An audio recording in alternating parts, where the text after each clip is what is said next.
قبلتہم التی کانوا علیہا، کس چیز نے پھیر دیا انہیں اس قبلے سے کہ جس پر یہ تھے۔ یعنی یہ 16 مہینے نماز پڑھی ہے بیت المقدس کی طرف رخ کر کے، یروشلم کی طرف، اب کس چیز نے پھیر دیا انہیں؟ قل للہ المشرق والمغرب، دیکھیے وہی الفاظ جو 14ویں رکوع میں آئے تھے جو تمہید بن رہے تھے، کہہ دیجئے کہ اللہ ہی کے لیے ہے مشرق اور مغرب۔ گویا کہ شمال اور جنوب، مشرق و مغرب، شمال و جنوب، محاورے میں مشرق و مغرب زیادہ استعمال ہوتا ہے، سب اللہ کے ہیں، اللہ کسی سمت میں محدود نہیں ہے۔ یہدی من یشاء الی صراط مستقیم، وہ جس کو چاہتا ہے سیدھے راستے کی طرف ہدایت دے دیتا ہے۔ وَكَذَلِكَ جَعَلْنَاكُمْ، اب یہ خاص بات کہی جا رہی ہے، اے مسلمانوں تم اس تحویل قبلہ کو معمولی بات نہ سمجھو، یہ علامت ہے اس بات کی کہ اب تمہیں وہ حیثیت حاصل ہو گئی۔ وَكَذَلِكَ جَعَلْنَاكُمْ أُمَّةً وَسَطًا لِتَكُونُوا شُهَدَاءَ عَلَى النَّاسِ وَيَكُونَ الرَّسُولُ عَلَيْكُمْ شَهِيدًا۔ اب تمہارا فرض منصبی یہ ہے کہ رسول نے جس دین کی گواہی تم پر دی ہے اپنے عمل سے، اپنے قول سے، اسی دین کی گواہی تمہیں دینی ہے اپنے قول سے اور اپنے عمل سے پوری نوع انسانی پر۔ اب تم لنک بن گئے ہو۔ اب تک نبوت کا سلسلہ جاری تھا، ایک نبی کی تعلیم ختم ہوئی، بگڑ گئی، تحریف ہو گئی، غائب ہو گئی، دوسرا نبی آ گیا، پھر کوئی تیسرا آ گیا، چلے آ رہے۔ لہذا ہر دور کے اندر اب وہ جو معاملہ تھا تسلسل کے ساتھ چل رہا تھا، اب یہاں نبوت ختم ہو رہی ہے محمد رسول اللہ صلی اللہ علیہ وسلم پر، تو نوع انسانی تو ختم نہیں ہو رہی، ابھی قیامت تو نہیں آئی ہے۔ اب آگے لوگوں کو تبلیغ کرنا، ان تک دین پہنچانا، ان پر حجت قائم کرنا، ان کا احقاق حق پر ابطال باطل کا فریضہ سر انجام دینا، یہ کون کرے گا؟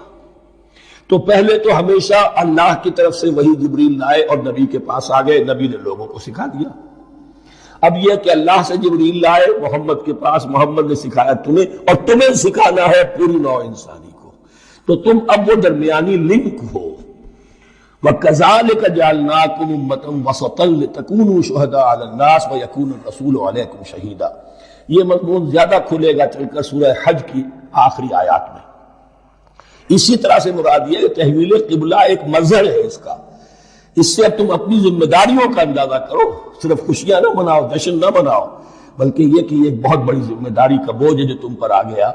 کبھی ہم نے اپنے بندے محمد کے کاندھوں پر جب یہ بوجھ رکھا تھا تو ان سے بھی کہا تھا صلی اللہ علیہ وسلم، اِنَّا سَنُلْقِي عَلَيْكَ قَوْلًا ثَقِيلًا، اے نبی ہم آپ پر ایک بھاری بات ڈالنے والے ہیں۔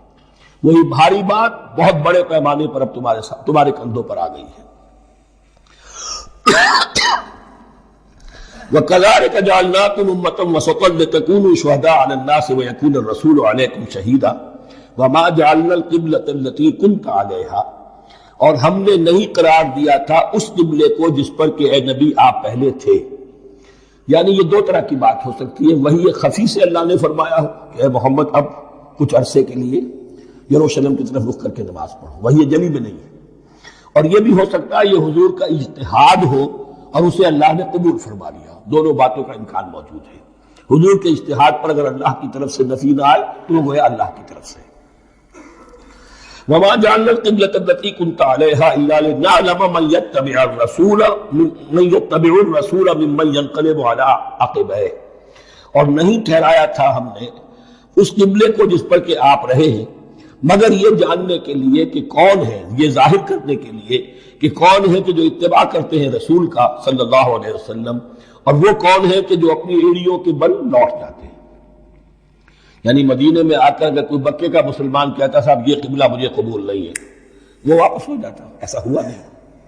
اور اب جب مکے کی طرف رخ ہو گیا ہے تو کوئی انصار میں سے، کوئی مدینے میں جو ایمان لائے ان میں سے کسی نے کہا کہ ٹھیک ہے جی ہمارا قبلہ وہ تھا، اب آپ نے اپنا قبلہ بدل دیا، آپ کا راستہ اور ہمارا راستہ اور، نہیں، وہ تمام کے تمام مسلمان ان آزمائشوں میں کامیاب ہوئے۔ وَإِن كَانَتْ لَكَبِيرَةً إِلَّا عَلَى الَّذِينَ هَدَى اللَّهُ، اور واقعہ یہ ہے، یقیناً یہ بہت بڑی بات تھی، اس طرح قبلے کے اندر تبدیلی قبول کر لینا آسان بات نہیں ہوتی، بڑا حساس مسئلہ ہوتا ہے، مگر ان کے لیے کہ جن کو اللہ نے ہدایت دی۔ وَمَا كَانَ اللَّهُ لِيُضِيعَ إِيمَانَكُمْ، اور اللہ ہرگز تمہارے ایمان کو ضائع کرنے والا نہیں ہے۔ ایمان سے یہاں مراد نماز جو ہے الصلاۃ عماد الدین، وہ جو تشویش ہو گئی تھی کہ ہماری ان نمازوں کا کیا بنے گا جو ہم نے 16 مہینے پڑھی ہیں بیت المقدس کی طرف رخ کر کے. وما کان اللہ لیضیع ایمانکم، اس وقت وہ حکم تھا رسول کا، وہ اللہ کے ہاں مقبول ہے. اس وقت یہ حکم ہے جو تمہیں رسول کی معرفت مل رہا ہے، اب تم اس کی پیروی کرو. ان اللہ بالناس لرؤوف الرحیم، یقیناً اللہ تعالیٰ تو انسانوں کے حق میں بہت ہی شفیق ہے اور بہت ہی رحیم ہے. قد نرى تقلب وجهك في السماء، معلوم ہوتا ہے خود حضور کو انتظار تھا اس فیصلے کا، اور معلوم ہوتا ہے کہ آپ پر بھی شاخ گزر رہا تھا یہ وقفہ کہ جس میں نماز پڑھتے ہوئے پیٹھ ہو رہی تھی بیت اللہ کی طرف. تو آپ بار بار آپ کی نگاہیں آسمان کی طرف اٹھتی تھی کہ کب وحی آئے، کب جبرائیل حکم لے کر آئے. قد نرى تقلب وجهك في السماء، اے نبی ہم نے آپ کے چہرے کا بار بار آسمان کی طرف اٹھنا دیکھ لیا ہے. فَلَنُوَلِّيَنَّكَ قِبْلَةً تَرْضَاهَا، اس آیت میں بڑی شفقت، بڑی محبت، بڑی عنایت ہے محمد الرسول اللہ صلی اللہ علیہ وسلم کے لیے اللہ کی طرف سے. تو ہم بدلے دیتے ہیں، پھیرے دیتے ہیں قبلہ جو آپ کو پسند ہے. ظاہر بات ہے کہ حضور کو جو محبت تھی اور جو بھی آپ کو ایک رشتہ قلبی تھا بیت اللہ کے ساتھ، فَلَنُوَلِّيَنَّكَ قِبْلَةً تَرْضَاهَا، ہم بدلے دیتے ہیں، بدل دیں گے قبلہ اسی طرف جو آپ کو پسند ہے. فَوَلِّ وَجْهَكَ شَطْرَ الْمَسْجِدِ الْحَرَامِ، تو بس اب پھیر دیجئے اپنے رخ کو مسجد حرام کے رخ پر. وَحَيْثُ مَا كُنْتُمْ، اور مسلمانوں جہاں کہیں بھی تم ہو، مدینے میں ہو یا کہیں اور ہو، مغرب میں ہو، شمال میں ہو، جنوب میں ہو، کہیں ہو، فَوَلُّوا وُجُوهَكُمْ شَطْرَهُ، تو اپنا چہرہ نماز میں اسی کے رخ پر پھیرو. وَإِنَّ الَّذِينَ أُوتُوا الْكِتَابَ لَيَعْلَمُونَ أَنَّهُ الْحَقُّ مِنْ رَبِّهِمْ، اور جن لوگوں کو کتاب دی گئی تھی وہ جانتے ہیں کہ یہ حق ہے ان کے پروردگار کی طرف سے. تورات میں بھی یہ مذکور تھا کہ اصل قبلہ ابراہیمی وہی تھا، اس لیے کہ یروشلم تو تعمیر کیا ہے حضرت ابراہیم سے کوئی 1000 سال کے بعد حضرت سلیمان نے. یہ جو بھی ہیکل سلیمانی ہے کم سے کم 1000 برس کا فصل ہے حضرت ابراہیم میں حضرت سلیمان میں. تو حضرت ابراہیم کا قبلہ کون سا تھا؟ تو وہ بھی مولانا امین احسن اصلاحی صاحب نے اردو میں ترجمہ کیا ہے مولانا حمید الدین فراہی کی کتاب کا، اور وہ بہت اہم ہے اس موضوع کو سمجھنے کے لیے. بہت سے مسلمان مفسرین نے بھی اس میں ٹھوکر کھائی ہے.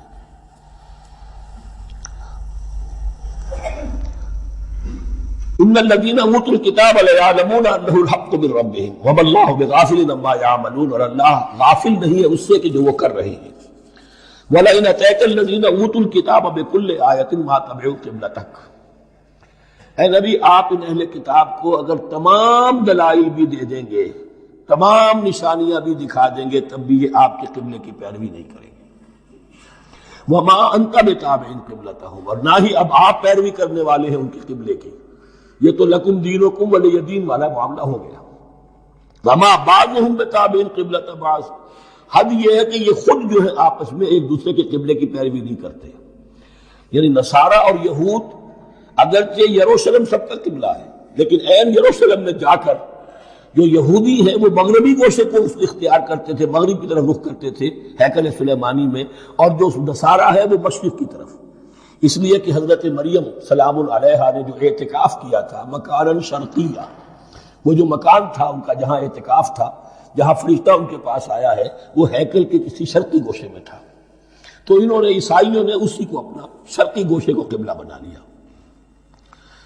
وَلَئِنِ اتَّبَعْتَ أَهْوَاءَهُمْ، اور اے نبی اگر بالفرض آپ نے ان کی خواہشات کی پیروی کی، من بعد ما جاءك من العلم، اس کے بعد کہ آپ کے پاس العلم صحیح علم آ چکا ہے، إِنَّكَ إِذًا لَمِنَ الظَّالِمِينَ، تو آپ بھی پھر ظلم کرنے والوں میں سے ہو جائیں گے معاذ اللہ. الذین آتیناہم الکتاب یعرفونہ کما یعرفون ابناءہم، جن لوگوں کو ہم نے کتاب دی یعنی تورات اور انجیل کے جو صحیح ماننے والے ہیں. یہ نکتہ یہاں نوٹ کر لیجئے، تورات اور انجیل کے ماننے والوں میں سے غلط کاروں کے لیے مجہول کا صیغہ آتا ہے. اوتوا الکتاب، جنہیں کتاب دی گئی تھی، اور جو ان میں سے ٹھیک تھے صحیح رخ پر تھے ان کے لیے معروف کا صیغہ ہوتا ہے جنہیں کتاب ہم نے دی تھی. یہ انداز جو ہے معروف اور مجہول کا، یہ آپ دیکھیں گے کہ فرق ہوگا. جہاں ان کی کسی غلط بات کا تذکرہ ہوگا الذین اوتوا الکتاب، اور جہاں اچھی بات کا تو وہاں یہ کہ جو آتیناہم الکتاب. الذین آتیناہم الکتاب یعرفونہ کما یعرفون ابناءہم، وہ ایسے ہی پہچانتے ہیں اس کو. ہو کی ضمیر قبلے کی طرف بھی ہے اور ہو کی ضمیر محمد الرسول اللہ کی طرف بھی ہے، ہو کی ضمیر قرآن کی طرف بھی ہے۔ ایسے پہچانتے جیسے اپنے بیٹوں کو۔ وَإِنَّ فَرِيقًا مِّنْهُمْ، اور یقیناً ان میں سے ایک گروہ وہ ہے لَيَكْتُمُونَ الْحَقَّ وَهُمْ يَعْلَمُونَ، جو جانتے بوجھتے حق کو چھپاتے ہیں۔ الحق من ربک، یہ حق ہے آپ کے رب کی طرف سے۔ فلا تکونن من الممترین، تو آپ ہرگز نہ بنے شک کرنے والوں میں۔ یہ حضور سے خطاب ہو رہا ہے، اور حضور کی وساطت سے اصل میں ہر مسلمان سے خطاب ہو رہا ہے۔ یہ بات ان سے کہی جا رہی ہے کہ اس میں کوئی شک اپنے پاس مت آنے دو، یہ تو حق ہے تمہارے پروردگار کی طرف سے۔ وَلِكُلٍّ وِجْهَةٌ هُوَ مُوَلِّيهَا، ہر ایک کے لیے ہم نے ایک رخ معین کر دیا جس کی طرف کہ وہ رخ کرتا ہے۔ فَاسْتَبِقُوا الْخَيْرَاتِ، تو مسلمانوں تمہارے لیے ایک رخ تو ہم نے معین کر دیا بیت اللہ کا۔ ایک باطنی رخ کیا ہے؟ نیکیوں میں ایک دوسرے سے آگے بڑھنے کی کوشش کرو۔ ایک ہے ظاہر، نماز کا ظاہر ہے، آپ نے قبلے کی طرف رخ کر لیا ہے، آپ نے وضو کیا ہے۔ ایک نماز کا باطن ہے، خشوع ہے، خضوع ہے، حضور قلب حاصل ہے، دقت ہے، معلوم ہے کس کے سامنے حاضری ہے۔ اسی طریقے سے قبلہ ایک تو یہ ہے جو کہ کعبہ ہے، بیت اللہ ہے، ایک یہ فاستبقوا الخیرات، تم ہر نیکی کے اندر ایک دوسرے سے آگے بڑھنے کی کوشش کرو۔ اینما تکونوا یأتی بکم اللہ جمیعا، جہاں کہیں بھی ہوگے اللہ تم سب کو لے آئے گا، جمع کر دے گا۔ ان اللہ علی کل شیء قدیر، یقیناً اللہ تعالی ہر چیز پر قادر ہے۔ ومن حیث خرجت فول وجهک شطر المسجد الحرام، اور جدھر سے بھی آپ کا نکلنا ہو، کہیں سفر کریں، کہیں بھی جائیں، تو آپ اپنا رخ پھیر دیجئے مسجد حرام کی طرف۔ وَإِنَّهُ لَلْحَقُّ مِن رَبِّكَ، اور یہ یقیناً حق ہے آپ کے رب کی طرف سے۔ وَمَا اللَّهُ بِغَافِلٍ عَمَّا تَعْمَلُونَ، اور اللہ غافل نہیں اس سے کہ جو تم کر رہے ہو۔ یہاں بظاہر جو ہے کلام حضور سے ہے، اصل میں مسلمانوں سے خطاب ہے بواسطہ محمد صلی اللہ علیہ وسلم۔ وَمِنْ حَيْثُ خَرَجْتَ فَوَلِّ وَجْهَكَ شَطْرَ الْمَسْجِدِ الْحَرَامِ وَحَيْثُ مَا كُنْتُمْ فَوَلُّوا وُجُوهَكُمْ شَطْرَهُ، اور دیکھو جہاں بھی تم نکلو اپنا رخ کرو مسجد حرام کی طرف۔ امریکہ میں جاؤ تب بھی رخ ہوگا مسجد حرام کی طرف، روس میں جاؤ رخ تمہارا ہوگا مسجد حرام کی طرف۔ وَحَيْثُ مَا كُنْتُمْ، اور اے مسلمانوں جہاں کہیں بھی تم ہو، فَوَلُّوا وُجُوهَكُمْ شَطْرَهُ، تو اپنے چہروں کو پھیر دو اسی کے رخ پر۔ لِأَلَّا يَكُونَ لِلنَّاسِ عَلَيْكُمْ حُجَّةٌ، تاکہ نہ رہے لوگوں کے پاس تمہارے خلاف کوئی دلیل۔ اب اس بات کو سمجھ لیجئے کہ چونکہ تورات میں لکھا ہوا تھا کہ نبی آخر الزمان کا قبلہ کعبہ ہوگا، اگر حضور یہ قبلہ اختیار نہ کرتے تو علماء یہود حجت قائم کرتے مسلمانوں پر کہ دیکھو تورات میں تو یہ لکھا ہے اور انہوں نے وہ اختیار نہیں کیا۔ تو یہ گویا کہ ان کے اوپر اتمام حجت بھی ہو رہا ہے اور قطع عذر بھی ہو رہا ہے، ان کی حجت کی جڑ بھی کٹ رہی ہے۔ الا الذين ظلموا منهم، سوائے ان میں سے ان کے جو ظالم ہیں، اعتراض کرنے کے لیے لاکھ انہوں نے پھر بھی ہیلے بہانے بنائی لینے ہیں۔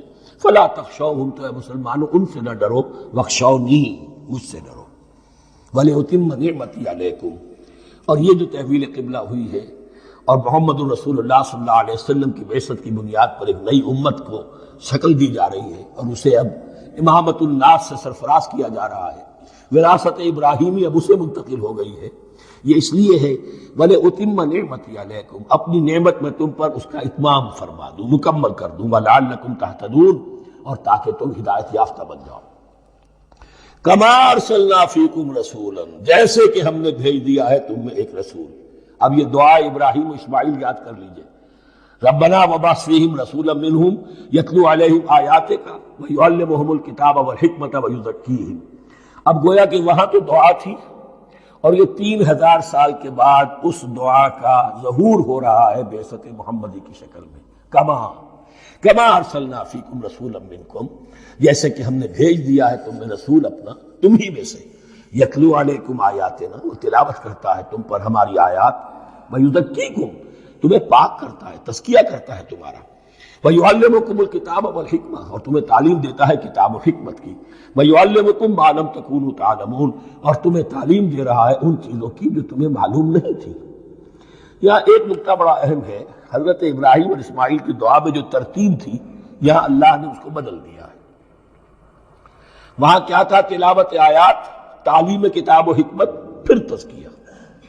یہاں کیا ہے؟ تلاوت آیات، پھر تزکیہ، پھر تعلیم کتاب و حکمت۔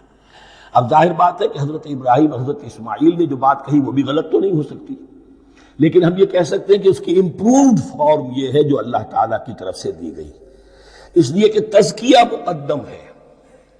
اگر نیت صحیح نہیں ہے تو تعلیم کتاب و حکمت مفید نہیں ہوگی، بلکہ گمراہی میں اضافہ ہوگا۔ نیت کج ہے تو گمراہی بڑھتی چلی جائے گی، اور تزکیہ کا حاصل کیا ہے؟ نیت درست ہو جائے، اخلاص، نحن لہ مخلصون۔ اگر یہ نہیں ہے تو جتنا پڑھو گے، جتنے بڑے عالم ہوگے، شیطان بھی بن سکتے ہو۔ بڑے بڑے فتنے عالموں نے اٹھائے ہیں۔ یہ جو دین اکبری تھا یا دین الہی تھا، اکبر کے تو باپ دادا کو کبھی خیال نہیں آ سکتا تھا اس کا۔ یہ پٹی پڑھانے والے کون تھے؟ ابو الفضل اور فیضی جیسے علماء، بہت بڑے علماء۔ اسی طرح غلام احمد قادیانی، اس کو اصل میں جو بھی پٹیاں پڑھائی ہیں وہ تو پڑھائی حکیم نور الدین نے، جو بہت بڑا عالم تھا، اہل حدیث عالم تھا۔ تو در حقیقت بہت بڑا عالم ہوگا، اگر اس کی کج ہو گئی نیت تو اتنا ہی بڑا فتنہ اٹھا دے گا۔ اس پہلو سے تزکیہ مقدم ہے، اور اس کا ثبوت یہ ہے، یہی مضمون سورہ آل عمران میں آیا، یہی مضمون پھر سورہ جمعہ میں آئے گا، وہاں بھی ترتیب یہی ہے۔ تینوں جگہ پر اللہ کی طرف سے ترتیب یہی ہے، یتلو علیکم آیاتنا ویزکیکم، تمہیں ہماری آیات پڑھ کر سنا رہا ہے اور تمہارا تزکیہ کرتا ہے، ویعلمکم الکتاب والحکمہ، اور اس تزکیے کے بعد پھر تعلیم کتاب و حکمت، ویعلمکم ما لم تکونوا تعلمون، اور تمہیں سکھا رہا ہے جو کچھ علم تمہیں حاصل نہیں تھا۔ فاذکرونی اذکرکم، بس مجھے یاد رکھو، میں تمہیں یاد رکھوں گا۔ یہ بہت بڑا میثاق ہے اور بہت بڑا وعدہ ہے، بہت بڑا وعدہ ہے۔ اور یہاں تک حدیث میں پھر اس کی شرح آئی ہے، میرا بندہ اگر مجھے اپنے دل میں یاد کرتا ہے، میں بھی اسے اپنے جی میں یاد کرتا ہوں، اور میرا بندہ اگر میرا ذکر کسی محفل میں کرتا ہے تو میں اس سے بہت اعلیٰ محفل میں اس کا ذکر کرتا ہوں۔ اس کی محفل تو بہت بلند و بالا ہے، ملائے اعلیٰ کی محفل ہے، فرشتے ملائکہ مقربین کی محفل ہے، خدا خود میرے محفل بود اندر لامکا خسرو، محمد سمے محفل بود شب جائے کہ من بودم۔ اب خسرو کس عالم میں تھے جب یہ شعر کہہ گئے ہیں؟ تو بہرحال ہے تو صحیح، ایک محفل تو ہے، میں اس سے بڑی بہتر محفل میں ان کا تذکرہ کرتا ہوں۔ فاذکرونی اذکرکم واشکروا لی ولا تکفرون، اور میرا شکر کرو، میری نعمتوں کا ادراک کرو، اس کا شعور حاصل کرو، اس پر زبان سے بھی شکر ادا کرو، اپنے عمل سے بھی، جوارح سے بھی ان نعمتوں کا حق ادا کرو۔ یہاں وہ 18 رکوع ختم ہو گئے، نصف اول اس سورہ مبارکہ کا مکمل ہو گیا۔ اب آگے سے خطاب ہے، یا ایھا الذین آمنوا، ایک نئی امت آ گئی، چارٹر اس کا آ گیا۔ کیوں بنایا گیا تمہیں؟ لتکونوا شہداء علی الناس ویکون الرسول علیکم شہیدا، تم اب لنک ہو ہمیشہ ہمیش کے لیے محمد اور پوری نوع انسانی کے درمیان۔ اسی لیے وہ حدیث بھی تو ہے جو علماء حق ہوتے ہیں ان کے بارے میں فرمایا، علماء امتی کا انبیاء بنی اسرائیل، میری امت کے علماء کا مقام وہی ہے جو بنی اسرائیل کے علماء کا۔ اس لیے کہ اب نبوت تو ختم ہو گئی محمد پر صلی اللہ علیہ وسلم، لیکن یہ کتاب تو ہے، اس کا پہنچانا تو ہے، اس کو عام تو کرنا ہے، حجت تو قائم کرنی ہے، اور صرف تبلیغ سے نہیں، عمل کر کے دکھانا ہے، وہ نظام قائم کر کے دکھانا ہے جو محمد عربی نے قائم کیا صلی اللہ علیہ وسلم، تب حجت قائم ہوگی۔ اس کے لیے تمہیں قربانیاں دینی ہوں گی، مشکلیں جھیلنی ہوں گی، جان و مال کا نقصان برداشت کرنا ہوگا، آرام سے گھر بیٹھے ٹھنڈے پیٹوں، کفر جگہ نہیں چھوڑ دے گا اور حق نہیں آ جائے گا۔ کفر کو ہٹانے کے لیے اور باطل کو ختم کرنے کے لیے اور حق کو قائم کرنے کے لیے تن من دھن تمہیں لگانے ہوں گے۔ اب دیکھیے وہ کال آ رہی ہے، یا ایھا الذین آمنوا استعینوا بالصبر والصلاۃ، یہی وہ الفاظ تھے کہ وہ جو 7 آیتیں تھیں جن کو میں نے کہا تھا خطاب میں بنی اسرائیل میں وہ بمنزلہ فاتحہ ہیں، ان میں الفاظ آئے تھے واستعینوا بالصبر والصلاۃ وانھا لکبیرۃ الا علی الخاشعین الذین یظنون انہم ملاقو ربہم وانہم الیہ راجعون۔ اب وہی خطاب یہاں ہو رہا ہے، یا ایھا الذین آمنوا استعینوا بالصبر والصلاۃ، یہ میں بیان وہاں کر چکا ہوں، ان اللہ مع الصابرین، جان لو کہ اللہ صبر کرنے والوں کے ساتھ ہے۔ اس بیعت سے کیا مراد ہے؟ ایک بات تو متفق علیہ، اللہ کی مدد، اللہ کی تائید، اللہ کی نصرت ان کے شامل حال ہے۔ باقی یہ کہ اللہ تعالیٰ جہاں کہیں بھی ہم ہیں ہمارے ساتھ ہے، کس طرح ہے یہ ہم نہیں جانتے، لیکن یہ فرمایا اس نے کہ میں تو تمہاری دگے جان سے بھی زیادہ قریب ہوں۔ وَلَا تَقُولُوا لِمَنْ يُقْتَلُ فِي سَبِيلِ اللَّهِ أَمْوَاتٌ، اب پہلے ہی قدم پر قتل کی بات آ گئی. شرط اول قدم ہی نست کہ مجنون باشی، پہلا قدم یہ ہے جانے دینے کے لیے تیار ہو جا. وَلَا تَقُولُوا لِمَنْ يُقْتَلُ فِي سَبِيلِ اللَّهِ أَمْوَاتٌ، مت کہو ان کو کہ جو اللہ کی راہ میں قتل ہو جائیں مردہ، وہ مردہ نہیں ہے، بل احیاء، وہ زندہ ہے. وَلَٰكِن لَا تَشْعُرُونَ، لیکن تمہیں اس کا شعور نہیں ہے. شہداء جو اللہ کی راہ میں قتل ہو جائیں ان کے لیے یوم آخر تک کا انتظار نہیں ہے، ان کی براہ راست جنت میں داخلہ ملتا ہے. قیل ادخل الجنہ قال یا لیت قومی یعلمون بما غفر لی ربی وجعلنی من المکرمین. وہاں تاخیر نہیں ہے، لہذا وہ تو زندہ ہے. یہی مضمون پھر آئے گا سورہ آل عمران میں اور زیادہ نکھر کر. وَلَنَبْلُوَنَّكُمْ بِشَيْءٍ مِّنَ الْخَوْفِ وَالْجُوعِ. اب یہ ہے کہ پہلے سے دکھا دیا، اللہ تعالیٰ دھوکہ نہیں دینا چاہتا. دیکھ لو جس راہ میں قدم رکھا ہے اب آزمائشیں آئیں گی، تکلیفیں آئیں گی، رشتہ دار ناراض ہوں گے، بیوی شوہر سے لڑے گی، شوہر بیوی سے لڑے گا، اولاد والدین سے جدا ہوگی، یہ سب کچھ ہوگا. فساد ہوگا، فتور ہوگا، تصادم ہوگا، جان و مال کا نقصان ہوگا. وَلَنَبْلُوَنَّكُمْ، ہم لازماً آزمائیں گے تمہیں بِشَيْءٍ مِّنَ الْخَوْفِ، خوف کی کیفیت سے، والجوع، بھوک، فاقے. کیسے کیسے فاقے آئے، کیا ہوا ہے غزوہ احزاب میں، کیا ہوا ہے جو اس سے کے بعد جو جیش العسرہ ہے، تبوک کی جنگ ہے. وَنَقْصٍ مِّنَ الْأَمْوَالِ وَالْأَنفُسِ وَالثَّمَرَاتِ، اور نقصانات ہوں گے مالی بھی جانی بھی، اور ثمرات. اب ثمرات یہاں دو معنی دے رہا ہے، کیونکہ مدینے والوں کی جو تھی اصل جو ان کی معیشت تھی وہ زرعی تھی، پھل، خاص طور پر کھجور، یہ ان کی پیداوار تھی، جسے آج کل آپ کہتے ہیں کیش کراپ جو ہے ان کی، وہ یہ تھی. اب ایسا بھی ہوگا کہ فصل تیار کھڑی ہے، اگر اسے اتارا نہ کھجور سے تو ضائع ہو جائے گی، اور ادھر سے تبوک کا حکم آ گیا نکلو اللہ کی راہ، یہ ساری فصل ضائع ہو جائے گی. امتحان ہو گیا کہ نہیں؟ اور اس کے علاوہ ایک اور ہے اس کا مفہوم. انسان کچھ بہت محنت کرتا ہے، جد و جہد کرتا ہے، کیریئر بناتا ہے، اپنا ایک مقام بنا لیتا ہے اس کیریئر میں، اس پروفیشن میں. اس راستے پر آتا ہے تو کچھ اور ہی شکل اختیار کرنی پڑتی ہے. وہ تجارت کے زمانے میں جو محنت کی تھی، وہ کیریئر کو جمانے میں جو محنت کی تھی، وہ سارا کا سارا معاملہ جو ہے وہ کھو کر پھر اس وادی میں آنا پڑتا ہے. وَلَنَبْلُوَنَّكُمْ، یہ بھی ثمرات ہے نا، محنت کے ثمرات. وَلَنَبْلُوَنَّكُمْ بِشَيْءٍ مِّنَ الْخَوْفِ وَالْجُوعِ وَنَقْصٍ مِّنَ الْأَمْوَالِ وَالْأَنفُسِ وَالثَّمَرَاتِ وَبَشِّرِ الصَّابِرِينَ. اور اے نبی بشارت دیجئے صابروں کو، صبر کرنے والوں کو.